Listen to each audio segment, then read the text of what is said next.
ിലെ പെൻഷൻകാരുടെ പ്രശ്നങ്ങൾ ഹ്രസ്വമായി ആണെങ്കിലും നമ്മുടെ വൈസ് പ്രസിഡന്റ് സൂചിപ്പിക്കുകയുണ്ടായി. നമുക്കറിയാം, കഴിഞ്ഞ 9 വർഷക്കാലമായിട്ടാണ് കേരളത്തിലെ KSRTC പെൻഷൻകാരുടെ ഏറ്റവും ബുദ്ധിമുട്ടേറിയ കാലഘട്ടം എന്ന് നാം എല്ലാവരും സമ്മതിക്കും. നമുക്ക് KSRTCക്ക് പെൻഷൻ ഇല്ലാതിരുന്ന ഒരു കോർപ്പറേഷൻ ആയിരുന്നതിൽ പെൻഷൻ അനുവദിച്ചത് 1984 അന്നത്തെ മുഖ്യമന്ത്രി ശ്രീ K. കരുണാകരന്റെ ഇച്ഛാശക്തിയോടും അന്നത്തെ ട്രാൻസ്പോർട്ട് വകുപ്പ് മന്ത്രിയായിരുന്ന ശ്രീ N. സുന്ദരൻ നാടാർ ചേർന്നാണ് നമുക്ക് പെൻഷൻ അനുവദിച്ചത്. നമുക്കറിയാം, അതിനുശേഷം നിരവധി പ്രശ്നങ്ങൾ ഈ പെൻഷനെ സംബന്ധിച്ച് നമുക്കൊക്കെ ഉണ്ടായിട്ടുള്ള വസ്തുതയാണ്. പക്ഷേ 2011 അധികാരത്തിലേറിയ ശ്രീമാൻ ഉമ്മൻചാണ്ടിയുടെ സർക്കാർ 2011 ഒരു ശമ്പള പരിഷ്കരണം, വളരെ നല്ല രീതിയിലുള്ള ഒരു ശമ്പള പരിഷ്കരണ കരാർ ഒപ്പിടുകയുണ്ടായി. ആ ശമ്പള പരിഷ്കരണ കരാർ ഒപ്പിട്ടതിന് ശേഷവും പെൻഷൻകാരുടെ പ്രശ്നം കുറേയൊക്കെ ബുദ്ധിമുട്ടേറിയതായിരുന്നു എന്ന കാര്യത്തിൽ നമുക്ക് ആർക്കും തർക്കമില്ല. പക്ഷേ 2014 കാലഘട്ടത്തിൽ ഈ പെൻഷൻ ബാധ്യതയുടെ പകുതി ഏറ്റെടുക്കുവാൻ അന്നത്തെ മുഖ്യമന്ത്രി ശ്രീ ഉമ്മൻചാണ്ടി തയ്യാറായി എന്നതാണ് ഒരുപക്ഷെ KSRTCയിലെ പെൻഷൻകാർക്ക് പിന്നീട് നിയമ യുദ്ധത്തിൽ കൂടിയാണെങ്കിലും നമ്മുടെ ആനുകൂല്യങ്ങൾ കൈപ്പിടിയിൽ ഒതുക്കുവാനുള്ള സാഹചര്യം ഉണ്ടായത് എന്നത് ഒരു വസ്തുതയാണ്.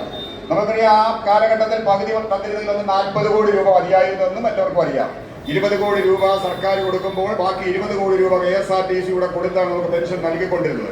അതിനുശേഷം 2016 ആ സർക്കാരിന്റെ കാലാവധി അവസാനിക്കുമ്പോൾ സംസ്ഥാനത്തെ മുഴുവൻ സർക്കാർ ജീവനക്കാർക്കും കിട്ടിക്കൊണ്ടിരുന്നതിന് തുല്യമായ DAയും DRഉം പെൻഷൻകാരുടെ DRഉം അടക്കം നൽകിയിട്ടാണ് ആ സർക്കാരിന്റെ കാലാവധി അവസാനിപ്പിച്ചു പോയത് എന്നതും ഒരു വസ്തുതയാണ്. പക്ഷേ പല ആളുകളും, പല സംഘടനക്കാരും ഒന്നും ഇപ്പോൾ അംഗീകരിക്കുന്നില്ല എങ്കിൽ പോലും അന്നൊക്കെ റിട്ടയർ ചെയ്തിരുന്ന ആളുകൾക്ക്, ജോലി ചെയ്തിരുന്ന ആളുകൾക്കും ഈ വസ്തുത വളരെയേറെ ബോധ്യമുള്ളതാണ്. പക്ഷെ 2016 അധികാരത്തിലെത്തിയ പിണറായിയുടെ സർക്കാർ 2016 നടക്കേണ്ട ശമ്പള പരിഷ്കരണം നടപ്പാക്കിയില്ല എന്നതാണ് ഏറ്റവും വലിയ ദുര്യോഗമായി നമ്മെ ബാധിച്ചത്. പിന്നീട് 6 വർഷം കാത്തിരിക്കേണ്ടി വന്നു ആ സർക്കാരിന്റെ കാലത്തിന് പെൻഷൻ പരിഷ്കരണത്തിന്. പക്ഷേ ഈ 2016 ശമ്പള പരിഷ്കരണവും പെൻഷൻ പരിഷ്കരണവും നടന്നില്ല എന്ന് മാത്രമല്ല, ആ കാലഘട്ടത്തിൽ പെൻഷൻ നൽകുവാൻ 7-8 മാസം വരെ കുടിശ്ശികയുണ്ടാവുകയും നിരവധി പെൻഷൻകാർ ആത്മഹത്യ ചെയ്യുകയും ചെയ്ത സാഹചര്യം നമുക്കൊക്കെ അറിയാം.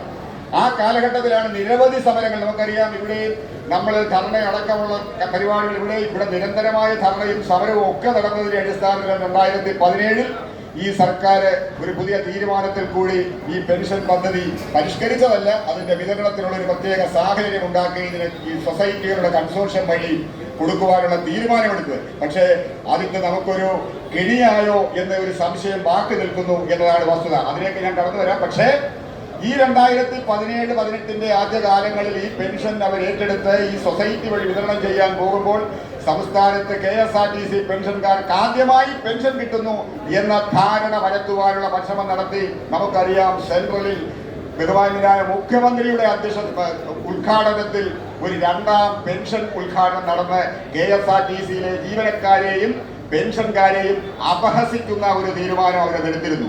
നമുക്കറിയാം, ഈ KSRTCയിൽ ആ പെൻഷൻ കാലഘട്ടത്തിൽ അവർ ഏറ്റെടുക്കുമ്പോൾ നമുക്കറിയാം, അന്ന് ഈ സൊസൈറ്റി വഴി കൊടുക്കുവാൻ 1-2 കാരണങ്ങളുണ്ട്. പക്ഷേ നമ്മെ ബാധിക്കാത്തത് നമ്മൾ ഈ പറഞ്ഞ പശുവിന്റെ പല്ല് എണ്ണി നോക്കേണ്ട എന്നതുകൊണ്ട്. പക്ഷേ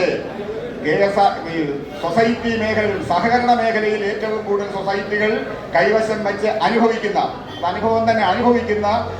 മാർക്സിസ്റ്റ് കമ്മ്യൂണിസ്റ്റ് പാർട്ടിയുടെ രാഷ്ട്രീയ നിലനിൽപ്പിന് വേണ്ടി, അവരുടെ കള്ളപ്പണം വെളുപ്പിക്കുന്നതിന് വേണ്ടി ഉള്ള ഒരു പരിപാടിയായിരുന്നു ഈ സൊസൈറ്റി വഴിയുള്ള ഈ വിതരണം എന്ന് നമുക്ക് മനസ്സിലാക്കേണ്ടിയിരിക്കും. നമുക്കറിയാം, പിരിക്കുന്നത് കൺസോർഷ്യമാണെങ്കിലും ഒരുപക്ഷെ നമുക്ക് നേരത്തെ തന്നുകൊണ്ടിരുന്ന ഈ സ്റ്റേറ്റ് ബാങ്ക് വഴിയായിരുന്നെങ്കിൽ എല്ലാവർക്കും ഒന്നിച്ച് കിട്ടുകയും വയ്യാത്തവർക്ക് സൗകര്യം പോലെ എടുക്കാനും കഴിയുമായിരുന്നെങ്കിൽ 10-15 കിലോമീറ്റർ അകലത്തിലുള്ള അവർക്ക് വേണ്ടപ്പെട്ട സൊസൈറ്റികൾക്ക് വിതരണം ചെയ്യുന്നത് കൊണ്ട് നമുക്ക് കിട്ടുന്നില്ല എന്നല്ല. പക്ഷേ നിരവധി ബുദ്ധിമുട്ടുകൾ ഈ വയോധികരായ പെൻഷൻകാർ സഹിക്കുന്നു എന്നതാണ് ഒരു വസ്തുത.